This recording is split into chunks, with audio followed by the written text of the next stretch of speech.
കുടുംബത്തിൽ പ്രശ്നവുമില്ലാത്ത ആളുകളാണ്. അവർക്കൊന്നും പറയാനില്ല. രോഗത്തിൻ്റെ കേസോ അല്ലെങ്കിൽ ദാരിദ്ര്യത്തിൻ്റെ പ്രശ്നമോ അല്ലെങ്കിൽ മറ്റ് ജോലിൻ്റെ പ്രശ്നമോ ആളുകൾ എന്തെങ്കിലും ആക്രമിച്ചു കഴിഞ്ഞു വന്നതോ ഒന്നുമില്ല. എന്തേ നിങ്ങളിവിടെ വന്നതെന്ന് ചോദിക്കുമ്പോൾ എനിക്ക് പരിചയമുള്ള പലരും പറയാറുണ്ട്, ആ മുഖമൊന്ന് കാണാൻ, ആ മുഖമൊന്ന് കാണാൻ അത്ര മാത്രമേ എനിക്ക് ആഗ്രഹമുള്ളൂ. ഞാനത് കണ്ടു, ഞാൻ പോവുകയാണ്. ചിലപ്പോൾ അവർ എ പി ഉസ്താദിനോടൊന്നും സംസാരിക്കാൻ പോലും തയ്യാറുണ്ടാവില്ല. ഈ ഒരു ഭാഗ്യം, ഈ ഒരു മഹത്വം നിങ്ങൾ പരിശോധിച്ചാൽ ലോകത്ത് ഏത് പണ്ഡിതനാ കിട്ടിയത് അല്ലെങ്കിൽ ഏത് നേതാവിനാ ലഭിച്ചത്? വസ്തുത അതാണ്. അതുകൊണ്ട് ഞാൻ നീട്ടിക്കുന്നില്ല, അത് വേണ്ട സമയമായതുകൊണ്ട് ഞാൻ നിർത്തി. ഒറ്റ കാര്യം കൊണ്ട് ഞാൻ പറയട്ടെ, ഒരുപാട് ആലിമീങ്ങൾ ഇവിടെയുണ്ട്. അവരെ മക്കളെപ്പറ്റി ആലോചിക്കുമ്പോൾ വേദനയാ, അവർ സന്താനങ്ങളെപ്പറ്റി ചിന്തിക്കുമ്പോൾ വേദനയാ. പക്ഷേ എ പി ഉസ്താദ് നോക്കി, നിങ്ങൾ ആ രംഗത്തും വിജയിച്ചു. അദ്ദേഹത്തിൻ്റെ മകൻ അബ്ദുൽ ഹക്കീം അസ്ഹരി ഏറ്റവും വലിയൊരു പ്രവർത്തകൻ, സത്യത്തിൽ നോളേജ് പഠിച്ച് ഒന്നിച്ചത്, ആ ബിൽഡിങ് മുഴുവനും ഉണ്ടാക്കിയത് എ പി ഉസ്താദിൻ്റെ തണലിലാണ്, യാതൊരു സംശയവുമില്ല. പക്ഷെ അതിൻ്റെ ചുക്കാൻ പിടിക്കുന്നത് ഈ ഹക്കീം അസ്ഹരിയാണ്. നിങ്ങൾ ആലോചിച്ചോ, അങ്ങനത്തെ ഒരു മകനെയും ഈ രംഗത്ത് എല്ലാ രംഗത്തും വിജയം കൈവരിച്ചതുപോലെ നല്ലൊരു മകനെയും അല്ലാഹു തആല കൊടുത്തു. അപ്പോൾ എല്ലാ രംഗത്തും പരിപൂർണമായ വിജയം അർഹമുർ-റഹീമായ റബ്ബ് പ്രദാനം ചെയ്തു.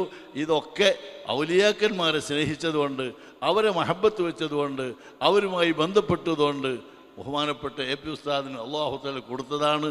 അത് ഓർക്കുമ്പോഴാണ് മനുഷ്യൻ്റെ മനസ്സിൻ്റെ വേദന. അതുകൊണ്ട് ഞാൻ പറയുന്നു, നമ്മൾ ദുആ ഇനിയും ചെയ്യണം, നമ്മൾ ഇനിയും പ്രാർത്ഥിക്കണം. ആ എ പി ഉസ്താദിൻ്റെ ആയുസ്സ് നീട്ടിയാൽ നമുക്ക് രക്ഷയാണ്. അതെങ്ങാൻ നഷ്ടപ്പെട്ടാൽ അതിൻ്റെ വേദന വളരെ വലുതാണ്. അർഹമുർ-റഹീമായ റബ്ബേ, ആ എ പി ഉസ്താദ് ദീർഘായുസ്സ് കൊടുക്കണേ അല്ലാഹ്. അദ്ദേഹത്തിൻ്റെ ഹസനാത്ത് എണ്ണിയാൽ തീരാത്ത ഹസനാത്തുകളാണ്. എത്ര പള്ളിയാണ്, ആ പള്ളിയിലൊക്കെ എത്ര മോമിനീങ്ങളാണ് സുജൂദ് ചെയ്യുന്നത്, എത്ര സ്ഥാപനങ്ങളാണ്, ആ സ്ഥാപനത്തിലൊക്കെ പഠിക്കുന്ന വിദ്യാർത്ഥികൾ എത്രയാണ്, ഈ മർക്കസിൽ തന്നെ എത്ര സഖാഫികളാണ് ഇപ്പോൾ പഠിച്ചുകൊണ്ടിരിക്കുന്നത്.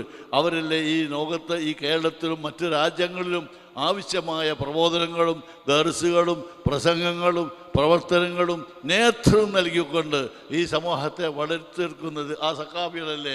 ഇത് മുഴുവൻ എ പി ഉസ്താദിൻ്റെ സന്തതികളാണ്, എ പി ഉസ്താദ് ഉണ്ടാക്കിയെടുത്ത കുട്ടികളാണ്.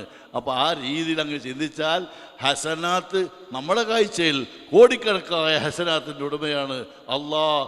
ആ ഹസനാത്തിൻ്റെ വർക്കത്തുകൊണ്ട് അവിടുത്തെ രോഗം പെട്ടെന്ന് നീ സുഖപ്പെടുത്തണേ റഹ്മാന്, ദീർഘായുസ്സ് നീ നൽകണേ റഹ്മാന്. അദ്ദേഹത്തിനെ സ്നേഹിച്ച് സഹായിച്ച ഒരുപാട് ആളുകളുണ്ടല്ല, അവർക്കൊക്കെ നീ വലിയ പ്രതിഫലം നൽകണേ റഹ്മാനെ.